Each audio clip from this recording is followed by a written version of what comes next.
Fala pessoal, sejam bem-vindos ao podcast Cara dos Esportes, episódio sobre NBA aqui no programa. Vamos falar sobre as semifinais de conferência da NBA, playoffs pegando fogo. Eu vou falar um pouquinho sobre o jogo 2 entre Celtics e Philadelphia 76ers. Depois eu vou receber meu amigo Leonardo Paglioni pra gente falar sobre as outras 3 séries, muita coisa pra gente discutir.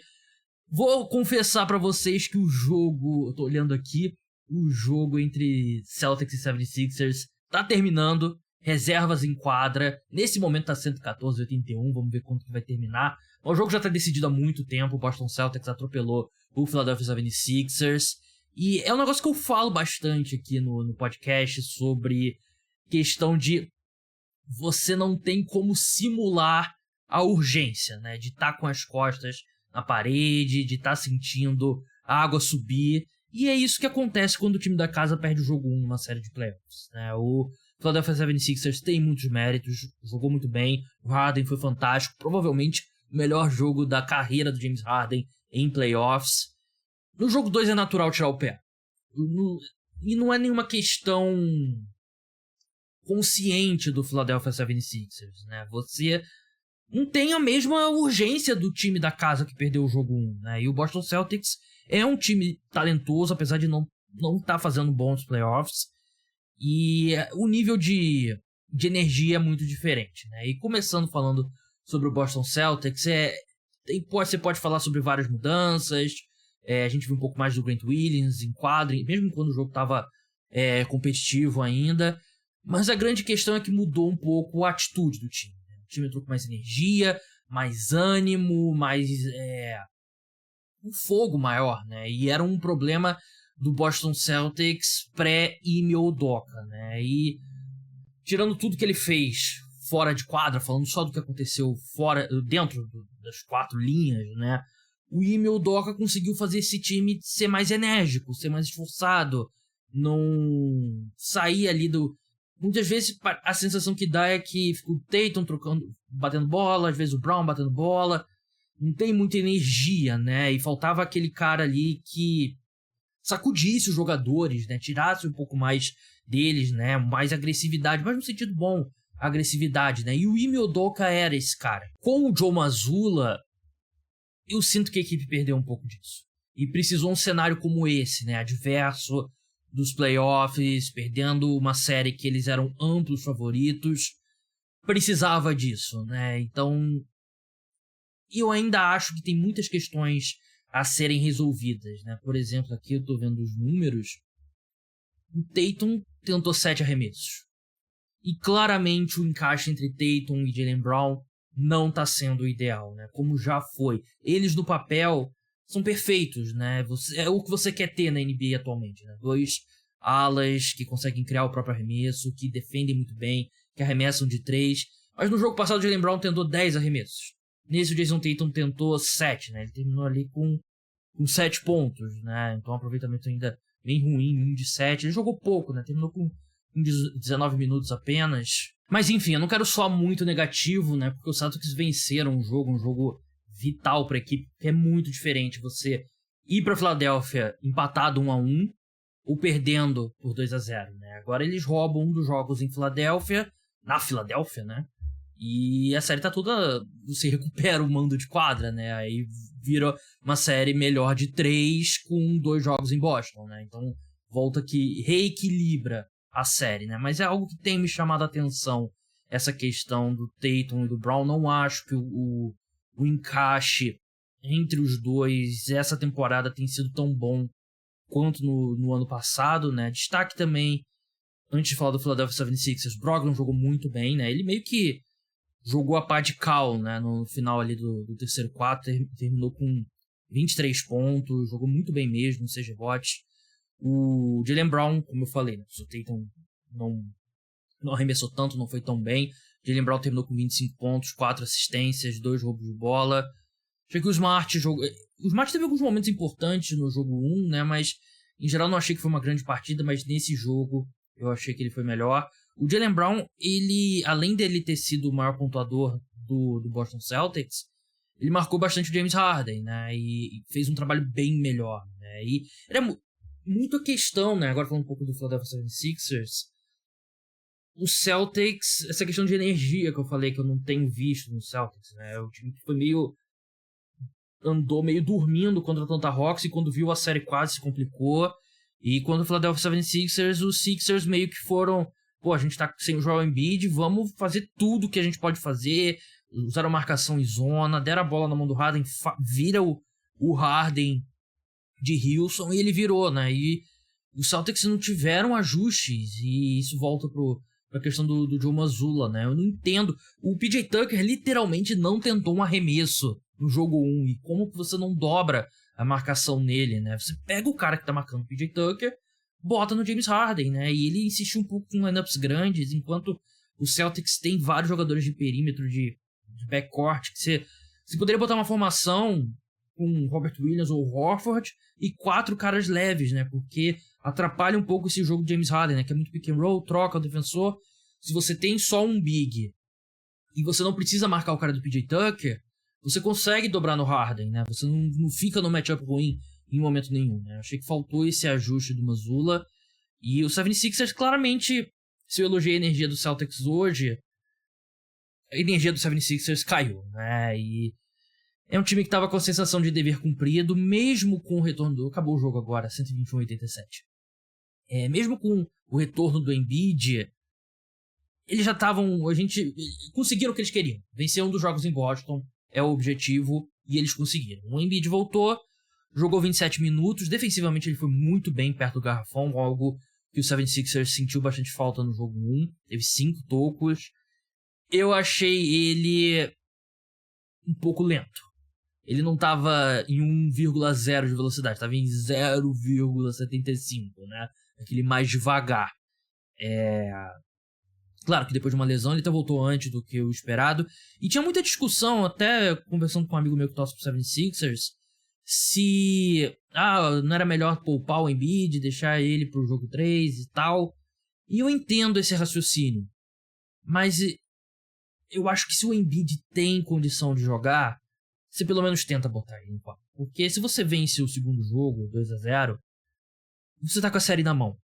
E a margem de erro não é muito grande numa semifinal de conferência. Então, não acho que é momento de poupar, né? Eu não sei nem se o Miami Heat fez isso com o Jimmy Butler. De repente ele não tinha condição de jogar mesmo. Mas nessa série especificamente, que o 76ers é o azarão, né? Mesmo tendo vencido o jogo 1, os Celtics ainda são favoritos. Eu acho que se o Embiid tinha condições, ele tinha que jogar e jogou bem, levando em consideração que ele tá voltando de lesão. Eu ainda acho um pouco lento. Ele vai recuperar essa velocidade. Tudo isso também é costume, né? Que ele tá usando uma proteção grande no joelho. Mas, defensivamente, enquanto o jogo tava minimamente parelho, eu achei que ele teve impacto, né? E aí, no terceiro, quarto, o jogo saiu de controle e aí virou passeio, né? Então, não tem muito o que analisar, né? Mas eles precisam... É bom também você já tirar um pouco dessa ferrugem agora, num jogo que, teoricamente, os 76ers não precisavam, e você confirmar os 2 mandos de quadra em casa, né, lá na Filadélfia. Mas entendo também quem é da escola de pensamento, vamos poupar o Embiid nesse jogo. Bem, vamos passar a bola pra minha conversa com o Leonardo Paglioni sobre as outras 3 séries. Só um aviso, domingo vai ser uma programação diferente. A gente vai ter o episódio sobre a NFL e o episódio sobre a NBA não vai ser postado no domingo à noite também, vai ser postado na segunda-feira à noite, né? Então eu vou separar os dois por essa semana, porque eu quero muito falar do jogo do Warriors e Lakers, né? Então acho que faz sentido esperar mais um dia. E aí, segunda-feira à noite, madrugada de segunda pra terça, quando você acordar terça-feira de manhã, vai estar disponível lá o episódio falando sobre tudo dos playoffs. Eu e Vitor Buratini estaremos nessa. Então vamos passar agora para minha conversa com o Leonardo Paglioni. Vamos seguir agora, vamos falar das outras 3 séries das semifinais de conferência da NBA, na Conferência Leste, na Conferência Oeste. Leonardo Paglioni aqui, do podcast Splash Brother. Há quem diga rival do podcast Cara dos Esportes. Rivais sim, inimigos também. Léo, seja bem-vindo mais uma vez ao podcast Cara dos Esportes. Prazer, Gabriel, estar de volta aqui nesses playoffs, né, que sempre tem mais assunto, fica tudo mais frenético. Bom estar voltando depois de um período curto, né? Não faz tanto tempo que eu estava aqui. Entendi a indireta. Vou dar uma maneirada no número de convites. Vê que a gente tá preparando uma collab em breve, né? Que... Spoiler? Não, a gente não ajeitou. Tem a ver com a loteria do draft, vou deixar no ar. Mas a gente ainda não acertou os detalhes. Vamos falar dos playoffs. Eu vou deixar Lakers e Warriors pro final. Aquele teaser pra segurar a audiência.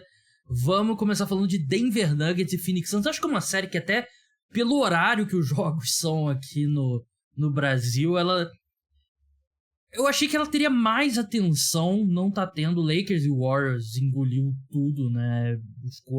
Puxou a atenção toda. Curry contra LeBron, né? Não tenho o que falar. Mas vamos começar por Denver Nuggets e Phoenix Suns. Nuggets 2-0. Assim, um time da casa começar a série, ainda mais um time que foi seed número 1, começar a série 2-0, não é nenhum absurdo, né? Mas esse time do Phoenix Suns era um pouco diferente, que é um time que chegava ali com uma seed 4, se eu não me engano. Isso. Mas é um time que mudou durante a temporada, obviamente, o Kevin Durant, um monte de gente.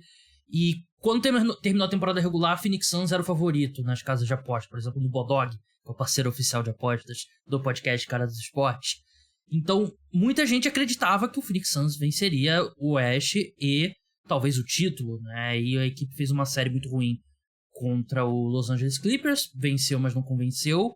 E eu acho que mais do que estar perdendo por 2-0, é a forma como eles estão perdendo por 2-0, porque o Denver Nuggets foi muito superior nos 2 jogos até agora.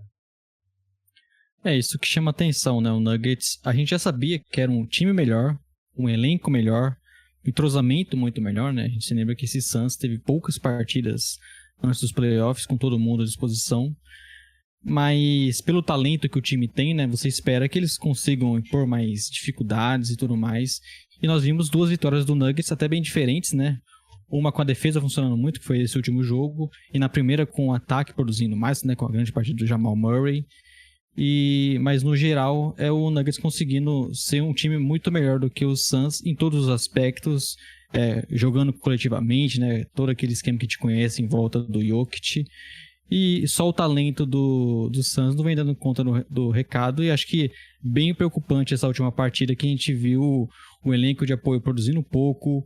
O Chris Paul que estava mal, e aí teve essa lesão ainda, que é só uma notícia pior ainda para esse time. Então esse início de série, como você falou, o 2-0 pro time da casa não é tão incomum assim, dá para reverter, mas esse início, eu tô bem pessimista após essas 2 primeiras partidas, e ainda mais com essa lesão do Chris Paul, né? Normalmente se você vai perder por 2-0, mas são 2 jogos competitivos e tal, como foi, por exemplo, Warriors e Kings, né? Os Warriors perderam os 2 primeiros jogos, mas foram competitivos, né? E essa lesão do Chris Paul, realmente... assim, eu sou fã do Chris Paul, gosto muito do Chris Paul. E mais uma vez ele tá passando por uma lesão nos playoffs, e é uma lesão na virilha, se eu não me engano. E a previsão é que ele só volte num possível jogo 5. E nessa altura a gente discute se vai ter jogo 5. Vai ter série depois do jogo 5, né? Porque não tá caminhando. Ele vai ser reavaliado uma semana, né? Então não é nem que ele tem esse prazo para voltar. E era até o jogador que o Nuggets estava dando muito espaço para ter aquele arremesso de meia distância, poder arremessar de 3, né? O Nuggets estava focando muito mais em Booker e Kevin Durant, e ele não estava produzindo. É até curioso que antes da lesão foi o melhor momento dele na partida. Ele acabou acertando alguns arremessos e logo acabou se machucando, mas já estava bem pessimista com esse time no geral. E esses 2 primeiros jogos acabou que... eu confesso a você que eu não duvidaria de uma série não durando tanto, que é algo que, pelos 2 talentos, você não imagina. Você sempre espera uma série mais longa com 2 times desse nível. É a história da vida do Chris Paul, né? Infelizmente. Da vida não, claro. Da carreira dele como jogador da NBA. É muito difícil, né? Você montar um time, assim, no meio da temporada. Você perdeu muita profundidade perdeu o Michael Bridges, perdeu o Ken Johnson. E tentar ali no meio do caminho, eu tentei encontrar, não tem um paralelo com um jogador top 20, top 15 da história da NBA ser trocado no meio da temporada, chegar e ser campeão. Muito complicado. Eu não lembro de um exemplo de um time que foi campeão, que o melhor jogador deles foi contratado durante a temporada, né? Não consegui encontrar um exemplo disso. E por mais que o Devin Booker, na minha opinião, seja o melhor jogador dos Suns nesses playoffs até agora, Kevin Durant é o melhor jogador, né? E eu ainda acho que ele... Eu não sei se da personalidade dele, porque ele não tá puxando as rédeas, não tá puxando o comando, não tem aquela coisa, vou chegar no ônibus, vou sentar na cadeira do motorista e tal, sei que. E é uma coisa que é muito boa do Kevin Durant, né? Ele é a superestrela mais maleável, né? Você bota ele em qualquer situação, ele vai render, né? Mas ele também não tá forçando. Calma aí, que abriu alguma aba que começou a tocar um sonzinho aqui no meu lado. Vou deixar, né? Vou editar não, vou deixar. Ele ainda parece meio um pouco tímido às vezes. Eu acho que ele puxou um pouco mais as rédeas nesse jogo 2. E os Suns parecem ter escutado as críticas que eles estavam arremessando muito pouco de 3. E na NBA atual, você tem que arremessar mais de 3, né? Mas eles arremessaram 31 vezes, mas com um aproveitamento muito baixo, né? 19,4%. Então, é complicado. É complicado você montar. É um time que tá muito exposto. O Denver Nuggets não é um time tão profundo, né? E era algo que eu desconfiava entrando nos playoffs. E o Suns é menos ainda. Sem o Chris Paul, você tem quantos jogadores que você confia pra colocar em quadra num jogo de playoff? Talvez não dê nem um que é titular, né? Você tem um time muito...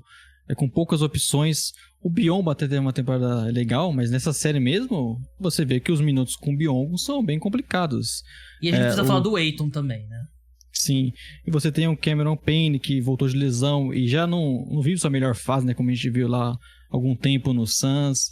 Então, até a torcida, você vê muitas pessoas no Twitter pedindo para que o Monty Williams coloque mais o Ross na rotação. Mas também é aquela coisa de você tá tão carente de peças que você começa a puxar um jogador que provavelmente, se ele entrar, a torcida vai continuar vendo que o elenco tá longe de ser profundo, tá longe de te dar opções. E é bem complicado você, como você disse, montar esse elenco ali com o Kevin Durant chegando, perdendo peças importantes no meio da temporada, com a lesão do Kevin Durant. Você não teve tempo de achar outras peças no mercado, né? Você não conseguiu pensar no elenco assim como geralmente os times fazem lá na off-season.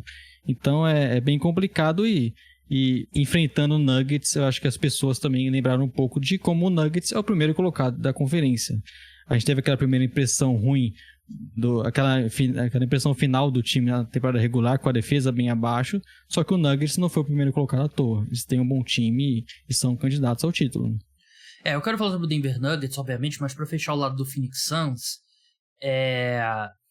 tava vendo aqui o Landry Shamet levou um DNP, né? Os times ainda estão caindo no conto do Landry Shamet, né? E você olha aqui quem jogou minutos, né? O Wainwright, o Torrey Craig, o Biyombo, o Jack London, que eu acho ok ele, eu não desgosto. O Cameron Payne e o Lee, né? E você olha os que levaram DNP, né? Beasley, TJ Warren, Terrence Ross, né? Nenhum deles aqui é solução, né? Você basicamente você tem Kevin Durant e Devin Booker que você confia, né? Que é um bom ponto de começo, né? Mas ainda assim, né? Falta muito, né? E o DeAndre Ayton, meu Deus, ele tá sendo muito exposto nessa série. Não encontrou o Jokic ainda. E esse Jokic nem fez um grande jogo 1, né? Jogou bem, mas não foi espetacular, né? No jogo 2, o Jokic fez o que ele queria. O Ayton não tem nenhuma resposta pro Jokic. E assim, é muito frustrante o Ayton, né? Porque ele tem todas as ferramentas para ser um grande pivô, né? E não só as ferramentas físicas, né? Mas ele é muito coordenado. O toque que ele tem perto da cesta é muito bom. Só que ele não tem, assim, aquela marcha extra que faz um jogador uma estrela de verdade. Eu não vou dizer que ele não tem, mas até agora, na carreira dele, ele não mostrou. E eu até tava conversando com um amigo meu, você coloca o cérebro do Jimmy Butler no corpo do DeAndre Ayton, era o melhor pivô da história da NBA, né? Porque o que o Ayton faz...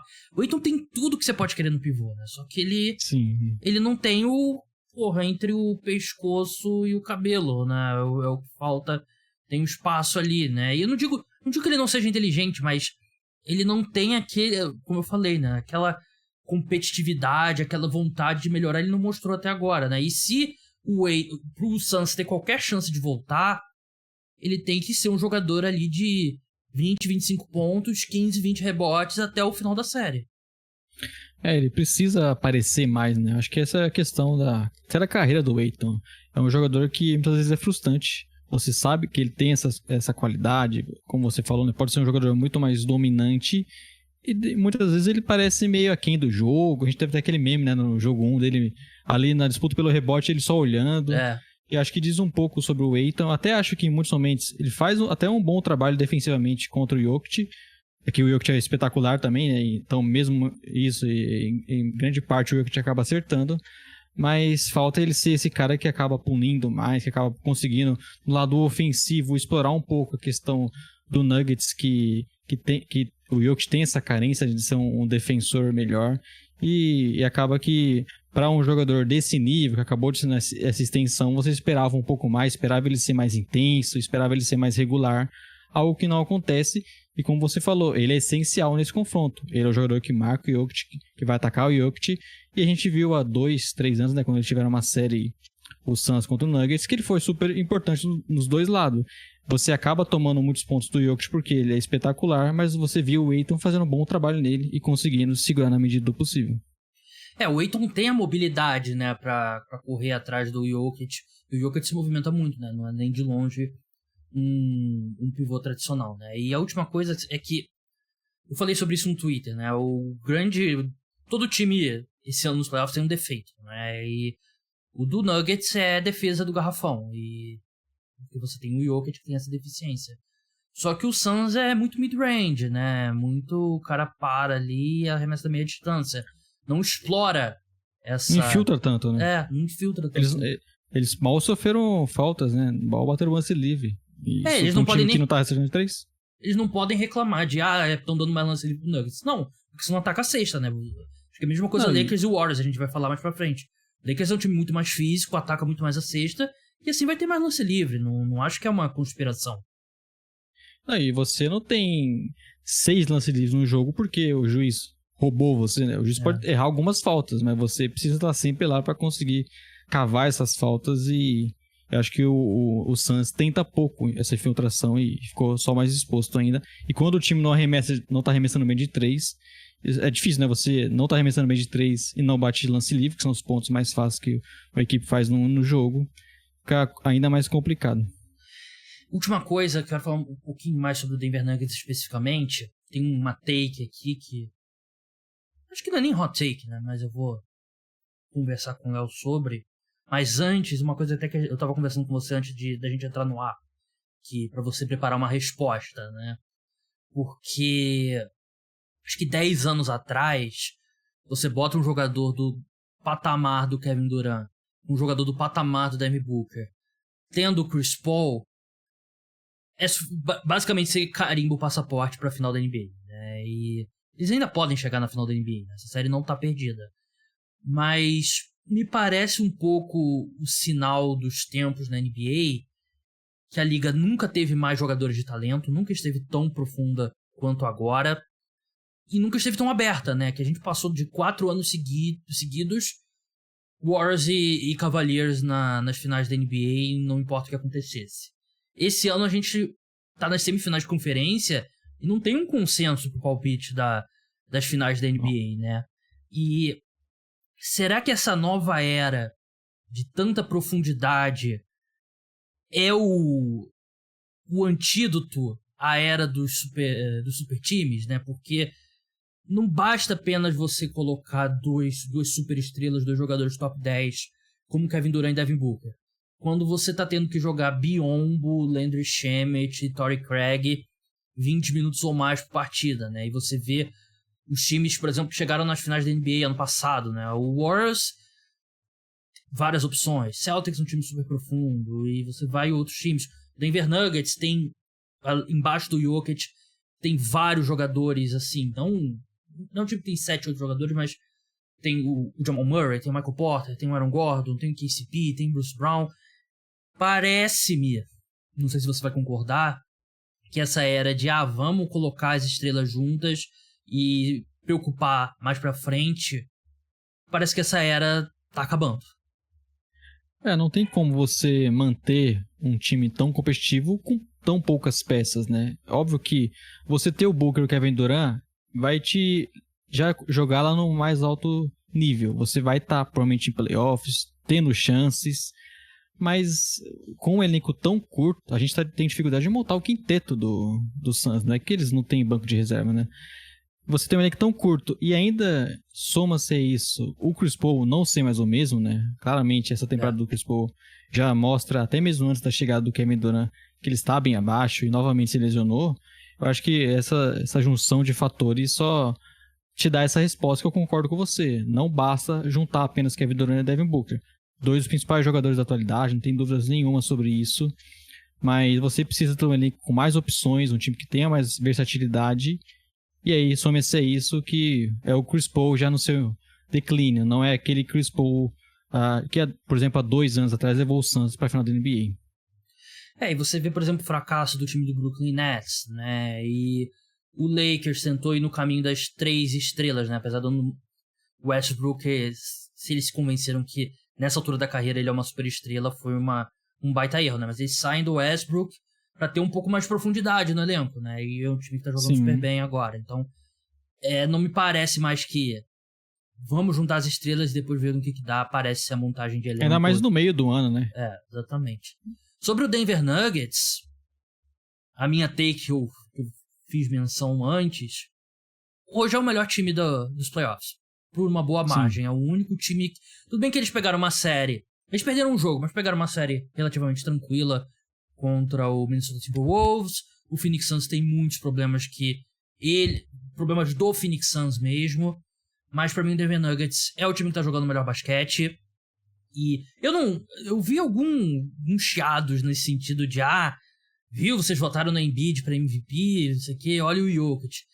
Pra mim o Embiid foi o melhor jogador da temporada regular e ele foi o MVP justíssimo, né? Mas Jokic, no geral, pra mim é mais jogador pelo que ele faz.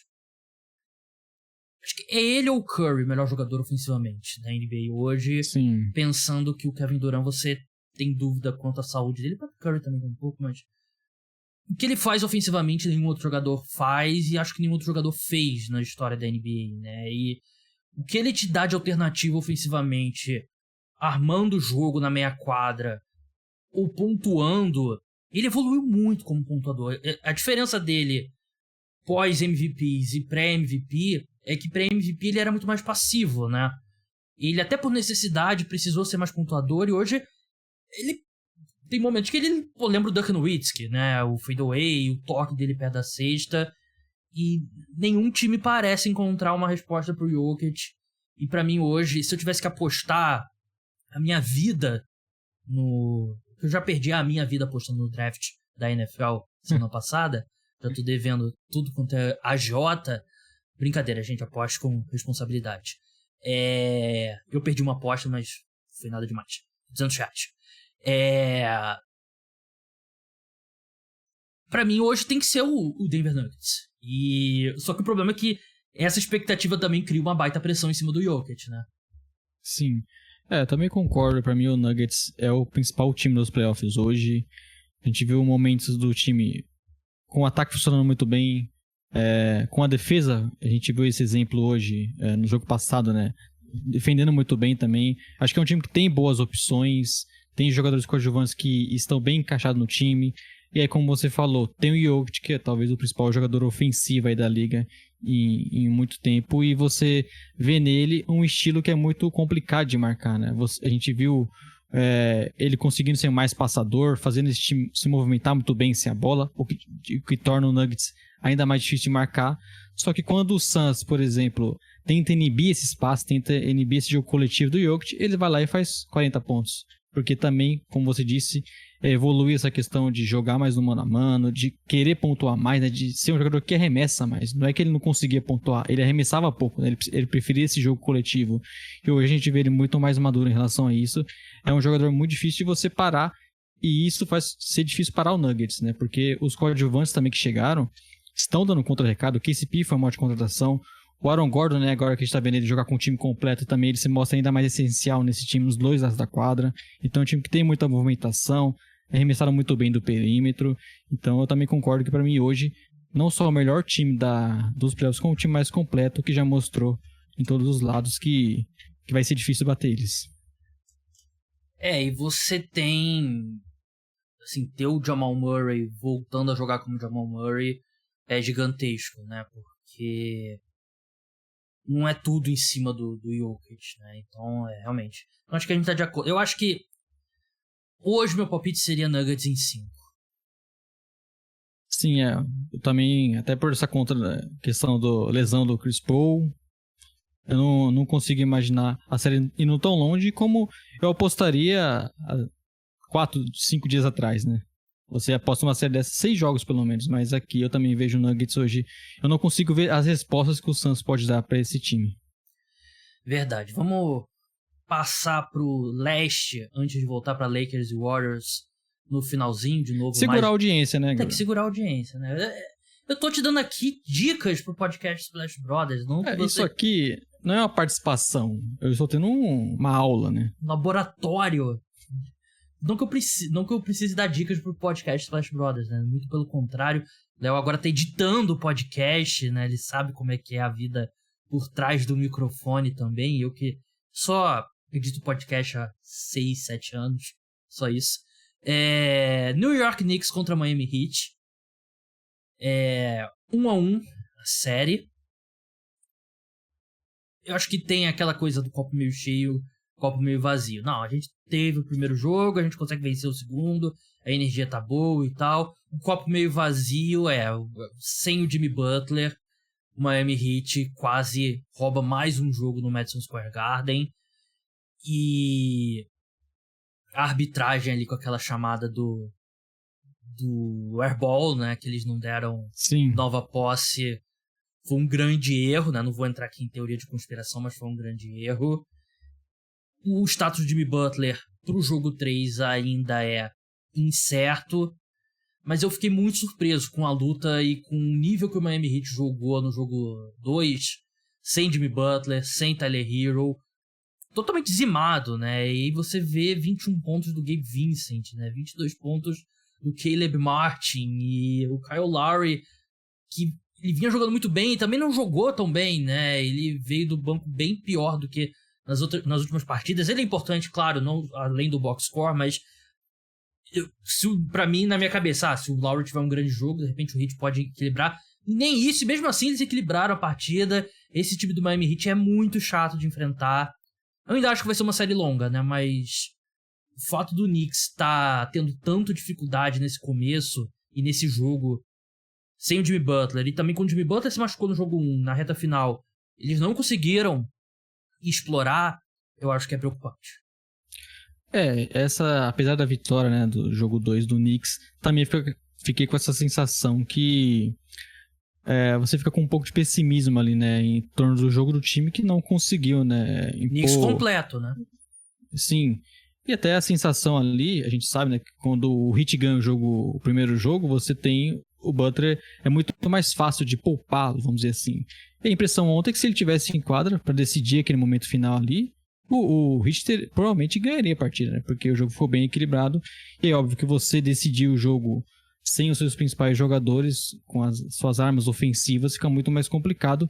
O Heat ontem foi um time bem coletivo, né? Trocando bastante passo, conseguindo arremessar bastante de 3, tendo essas surpresas aí como o Caleb Martin. Mas claramente faltava aquele jogador que conseguia infiltrar, garantir aquela pontuação.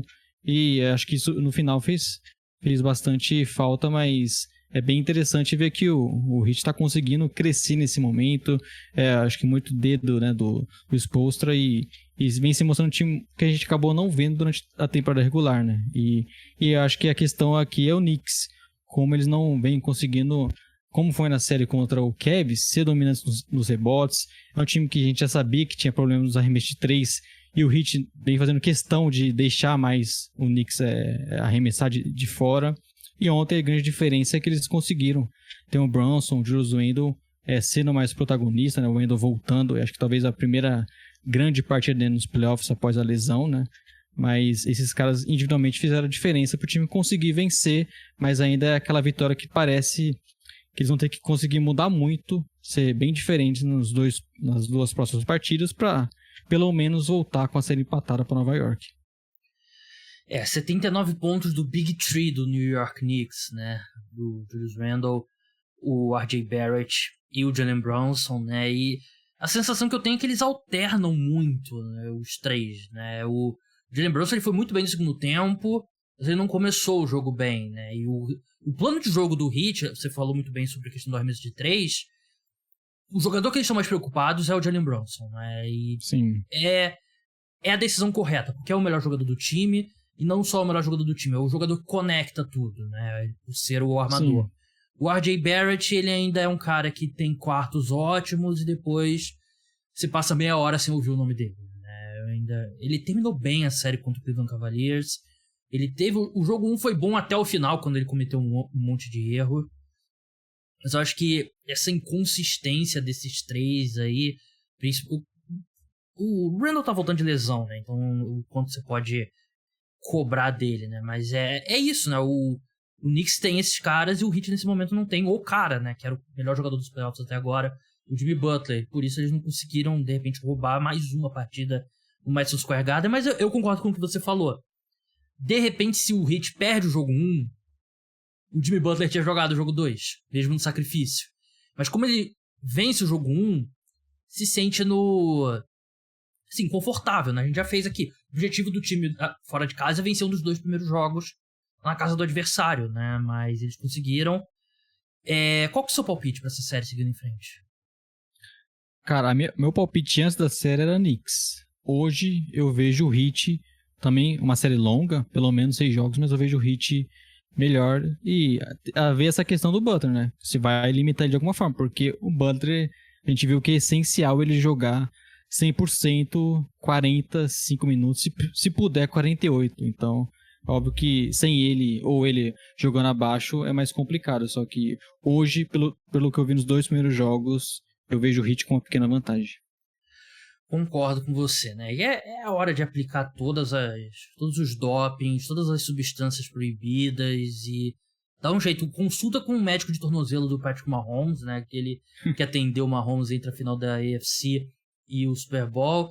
Depois, pra fazer o exame de urina ali de antidoping e ser radioativa, né? Tem que botar tudo pra dentro, porque precisa muito dele, né? Mas eu concordo, acho que o Miami Heat vence e... Enfim, é uma estratégia perigosa essa, né? De, vamos poupar o jogador aqui no jogo 2, a gente já fez o nosso trabalho, né? Vide Milwaukee Bucks com Giannis Antetokounmpo, né? Que poupou e... Não sei, assim, dava pro Giannis ter jogado aquela penúltima partida. Eu acho que se fosse de vida ou morte ele teria jogado. Sim. Com certeza. E se tem um cara que vai jogar, né, que quer jogar sempre, é o Butler.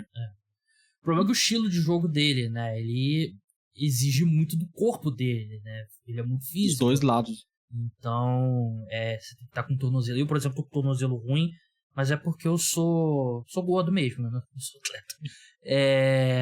Você não vai precisar jogar 40 minutos ali, né? Os 5 minutos de basquete eu já tô dando aquela batidinha na cabeça aqui, assim, pedindo substituição, a gente já segurou bastante audiência. Vamos falar de Los Angeles Lakers e Golden State Warriors. O jogo 1 prometia e cumpriu, né, Léo? Sim, é um jogo que a gente tinha essa expectativa grande, né? Curry contra LeBron, toda essa audiência, né? Tudo que essa série envolve. E para entender, né? Para ver algumas respostas sobre o confronto em si, né? O Warriors, por exemplo, é um time muito diferente do que o Lakers enfrentou na primeira rodada, como eles iriam lidar com essa marcação no perímetro. E o Warriors fez um jogo de 20 bolas de 3 e perdeu e a gente viu, acho que o mais interessante é como o Anthony Davis, né, não é sempre que ele vem fazendo essas grandes partidas, mas como ele consegue ser dominante nos dois lados e levou o Lakers para a vitória. Você não vai ver muitos jogos da NBA que um time arremessou 53 bolas de 3 e o outro 25, e o time que arremessou 53 perdeu o jogo, né? E Sim. Em retrospecto, eu tava conversando com o Rodrigo Moisés, que participa do podcast aqui de vez em quando, era uma ótima aposta o Lakers nesse jogo 1, porque o Warriors veio de uma batalha no jogo 7, né? Um jogo muito duro, e o Lakers teve o descanso extra. E eu não tô querendo tirar crédito do Lakers, eu tô dando crédito pro Lakers por eles terem finalizado a série antes, né? Não terem deixado chegar ao jogo 7, né? Mas era claramente um jogo com o Golden State Warriors. O Lakers terminou o jogo muito cansado, não sei se você teve a mesma impressão, né? Até porque o Anthony Davis, ele jogou 45, 44 minutos, né? E é um risco quando o Anthony Davis chega nesse estágio de minuto, né? Porque cada vez que o Anthony Davis cai em quadra, tu acha que pode ser a última vez que ele nunca mais vai jogar basquete, né? Mas, assim, o Lakers foi com muita intensidade pro jogo, e eu achei que o Warriors, esse número... Porque, assim, o Warriors, começo da era Golden State Warriors, era um time que liderava a NFL em tentativas de... NBA em tentativas de... Esse é meu eu do outro podcast. Em tentativa de 3 pontos, mas o resto da liga alcançou o Warriors, né? Eles não são mais um ponto fora da curva, né? E me parece que esse número excessivo de tentativas de 3... Primeiro que o Jordan Poole, ele engatou, né? Em determinado momento, né? Então, é algo inédito nos playoffs até agora, né? Então você vai tentando, né? E o próprio Klay também, ele começou bem o jogo. Mas me parece uma questão de vamos aumentar a variância, vamos arriscar de 3 e vamos ver se a gente consegue roubar um jogo que a gente claramente, fisicamente, a gente tá mais abaixo, né? E lidar com esse time do Lakers é muito difícil, porque é um time bem maior do que o Golden State Warriors, não só no garrafão, mas nas alas também. Então, me parece que foi meio que uma estratégia, assim, de, vamos tentar, na matemática, levar esse jogo, e quase deu certo, né? O Jordan Poole, se ele acerta aquele arremesso, né? E eu sinceramente, não tenho problema com aquele arremesso, eles dobraram o Curry, o Jordan Poole tava jogando bem, não acho que foi um arremesso horrível. Mas essa é a impressão que eu saio do jogo 1, Léo. É um jogo que a gente viu o Warriors bem confortável em dar esse arremesso de 3, né? Mas eu acho que isso diz muito também como eles estavam... O Lakers marca muito bem o garrafão, e você tem o Anthony Davis ali embaixo, bota uma pressão enorme, né? Então, se por um lado o Golden State Warriors teve essa dominância no jogo do perímetro, né, contra o Lakers, que tem claramente essa questão de espaçamento, você teve dentro do garrafão ao contrário, né, o Lakers conseguindo ser dominante lá defensivo, impor esse respeito, né, tirar essas infiltrações do Warriors, e ainda conseguir bater mais lance livres, conseguir ser esse time que pontua mais no garrafão. Então foi um confronto, foi um primeiro jogo bem interessante pra gente ver como deve ser o rumo dessa série, e obviamente aqui o grande destaque, né, como o Anthony Davis conseguiu ser esse jogador jogando por 44 minutos, como você disse, né, não é sempre ele que você vai ter ele conseguindo jogar essa minutagem, sempre tem aquele lancezinho na partida que ele acaba caindo, acaba sentindo alguma coisa, né, dá esse medo, mas é legal que você vê nos playoffs nesse nível, conseguindo ser dominante. Acho que foi o grande fator ontem pro Lakers vencer uma partida ali justa, né? E é o que a gente até falava no confronto contra o Grizzlies. Essa defesa do Lakers é muito boa, mas ela depende demais do Anthony Davis em quadro. Sempre que ele sai, o garrafão fica mais exposto, o time acaba sofrendo mais, e conseguir ter ele saudável jogando quase toda a partida pro Lakers é essencial para conseguir ter alguma vantagem contra os times, né? É esse Anthony Davis que a gente quer ver, né? E é por isso que a gente é tão crítico do Anthony Davis, né? Porque a gente sabe que ele é capaz do jogo que ele fez, né? Foram 30 pontos, 23 rebotes, 5 assistências, 4 tocos.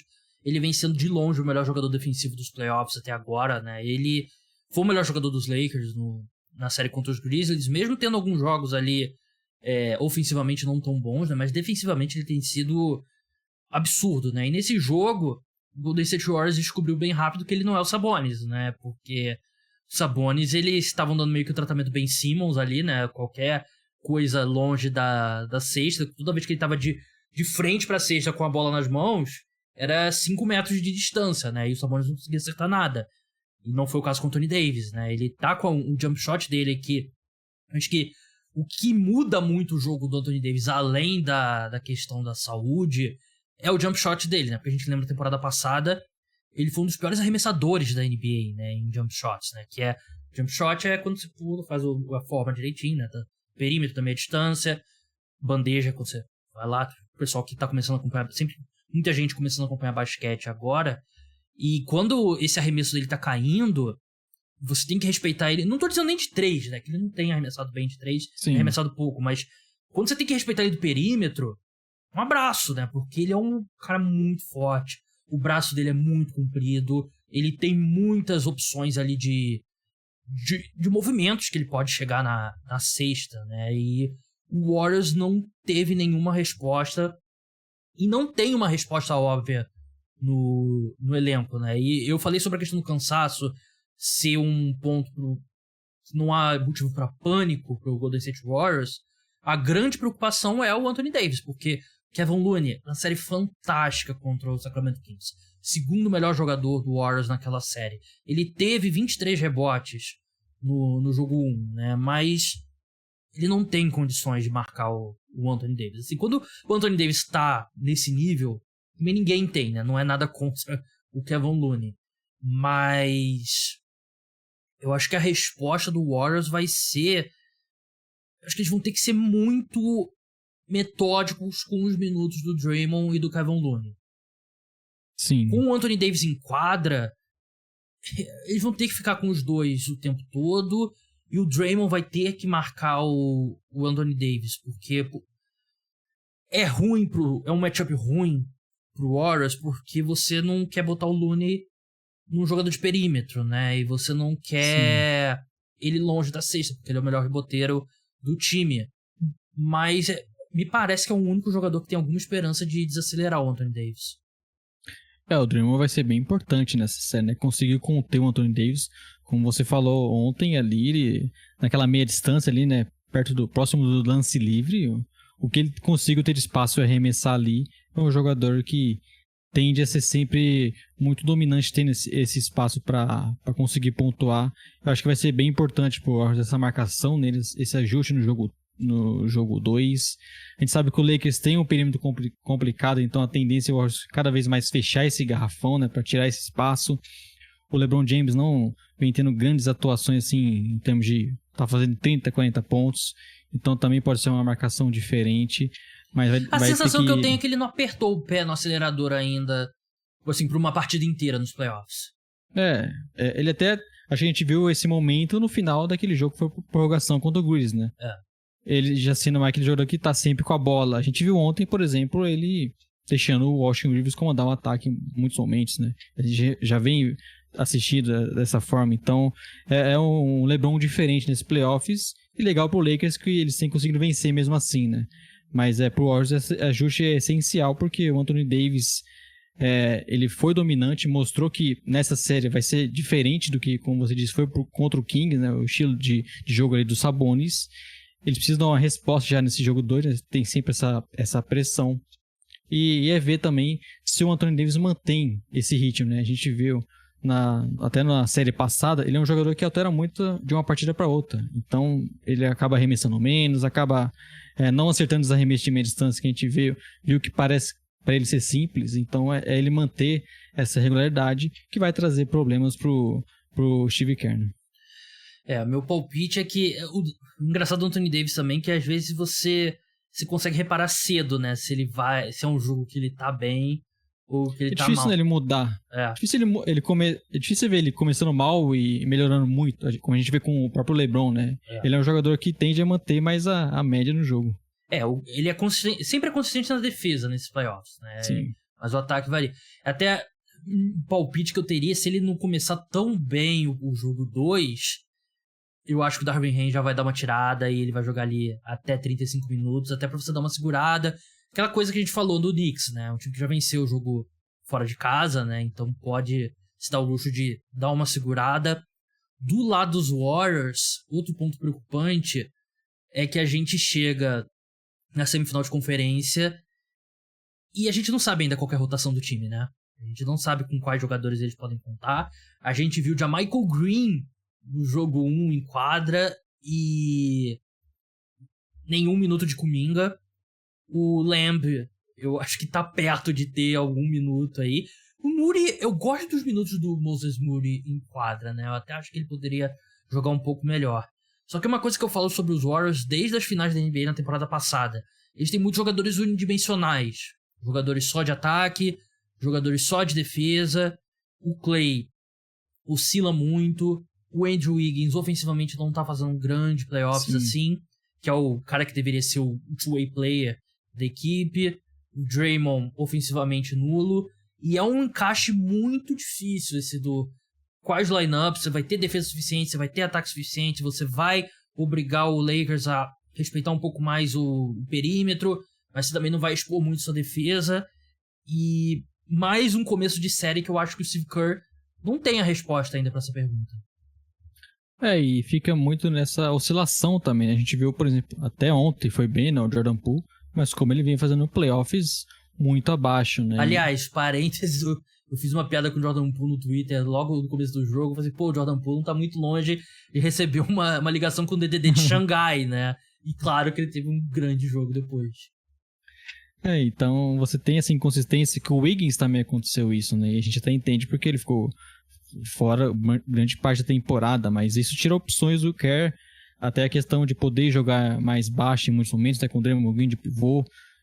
O Donte DiVincenzo também não é o jogador que tem bons momentos, mas acaba até impactando mais defensivamente, só que acaba atrapalhando um pouco o ataque. Então você tem até peças que parecem que podem contribuir, mas não vem sendo o caso, como o Kuminga, você disse, né? Praticamente saiu da rotação.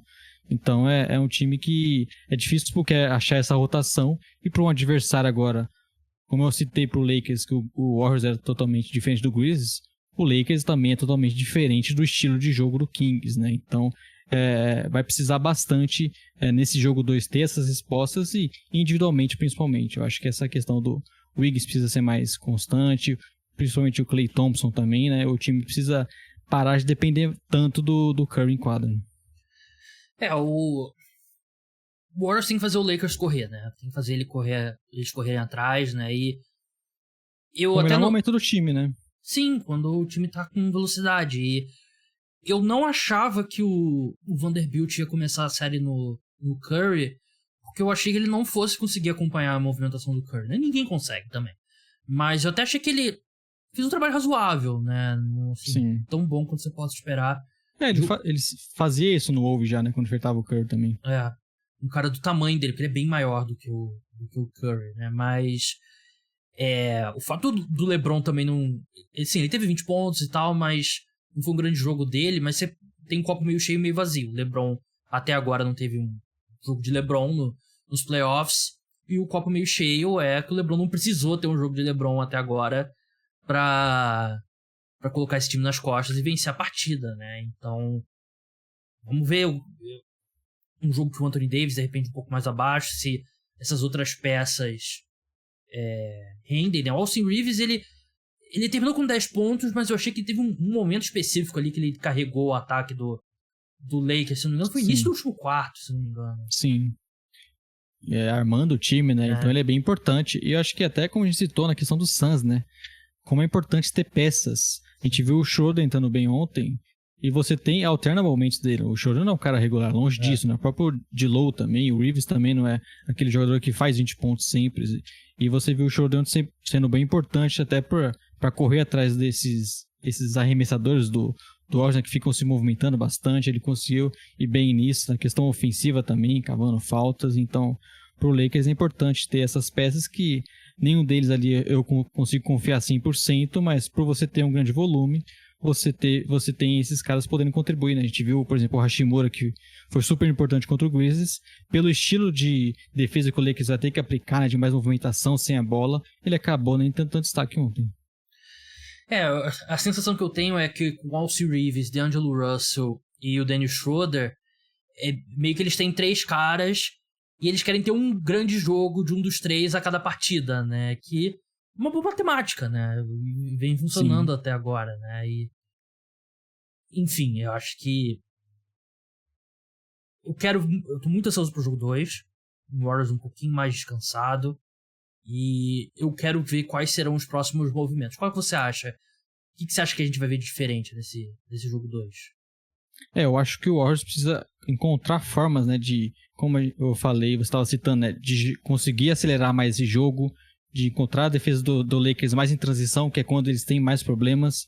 E a gente viu aquela sequência de 14-0 ali que o time empatou o jogo, foi muito não aproveitando em questão de turnovers, mas arremessos errados que o Lakers acaba dando, aqueles arremessos mais longos de 3, acelerando mais a partida. E aí, é óbvio, eles precisam conseguir tirar mais o Anthony Davis do garrafão, né, e conseguir infiltrar mais. Eles precisam estar mais presente. O Curry fez muito isso contra o Kings, né? Óbvio, tem a diferença de o pivô Anthony Davis, o outro é o Sabonis, mas eles precisam ter mais essa garantia de ir mais palhando lance livre, de conseguir estar mais presente ali no garrafão, porque a gente viu que, no geral, o Warriors não fez jogo ruim. A gente citou, né, o grande aproveitamento de 3 e tudo mais, só que esses detalhes fizeram falta ontem e é necessário que eles consigam impor mais medo ali no garrafão pro Lakers e para conseguir não depender tanto das bolas de 3 e como foi ontem, né? Eu acho que a gente vai ver o Steve Kerr tentando o pool party lineup de novo, que é o Curry, Jordan Poole, Clay, Wiggins e Draymond. Botando o Draymond no Anthony Davis, escondendo o Jordan Poole no Vanderbilt, Wiggins no LeBron e o Curry e o Clay ali correndo atrás do Reeves, do Russell, do Schroeder, quem seja, para você tentar, assim, se vai dar certo ou não é outra história, mas você confia botar o Draymond no Anthony Davis, né? E fazer esse time do Lakers, que é maior, correr.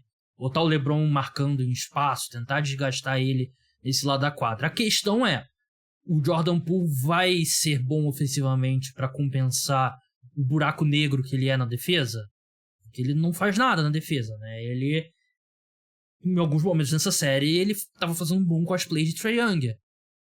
E foi o primeiro jogo bom dele, né, no jogo 1. Né? Então, eu acho que vai ser uma tentativa, né? Se vai dar certo ou não, né? É outra, mas não ficaria surpreso a gente ver um pouquinho menos do Kevin Looney, um pouquinho mais desses lineups menores, Gary Payton também, que o Gary Payton ele é um cara, ele é mais baixo, né, mas você confia ele marcando jogadores um pouco maior, né? Sim. Ele é bem forte, mas eu acho que é uma série que vai longe, eu mantenho meu palpite, eu ainda acho que o Warriors vence em 7 jogos, mas é inegável que o Lakers poderia ter começado melhor aí esse jogo 1.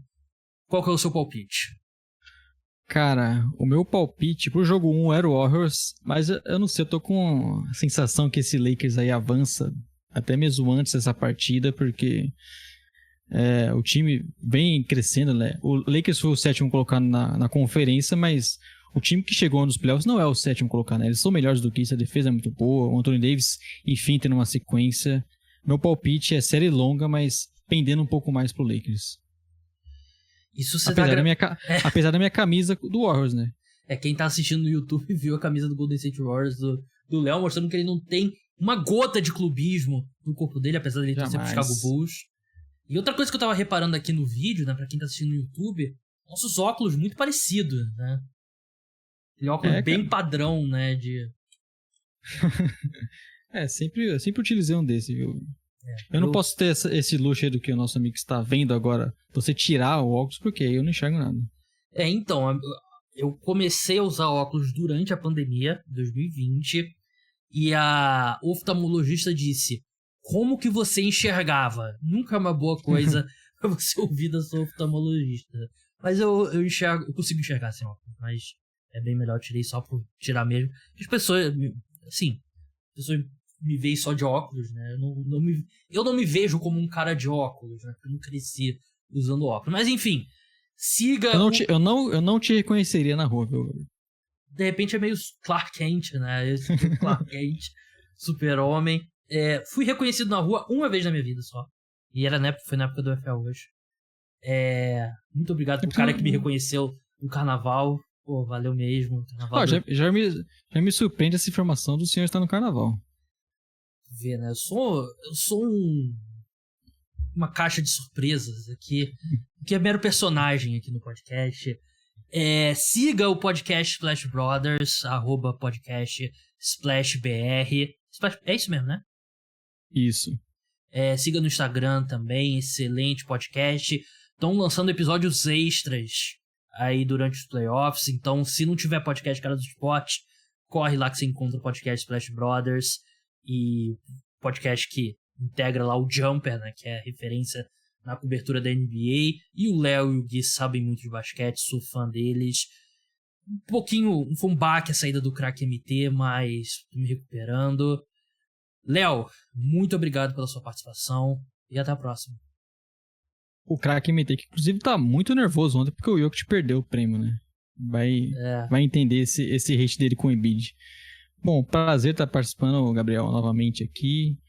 Estou sempre à disposição. Essa correria de playoffs, né? A gente tá gravando podcast extra. Estamos no Jumper também fazendo live nas terças-feiras. Eu vi. Mas é um prazer estar participando. Espero voltar aí para falar mais na época de playoffs ainda. E óbvio, como você já deu spoiler, essa collab aí que vamos ter logo mais.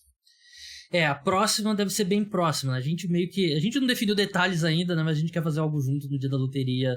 Então, estamos em negociação ainda, né, Gabriel? Será que os ouvintes querem a negociação ao vivo aqui no programa, né? Como que a gente vai fazer, né? Quanto que vocês vão me pagar pra usar o espaço do podcast Splash Brothers? A gente tá atrás de patrocinadores, né? Pra bancar esse alto custo. A SAF do podcast Splash Brothers. Então é isso, pessoal. Até a próxima. Tchau.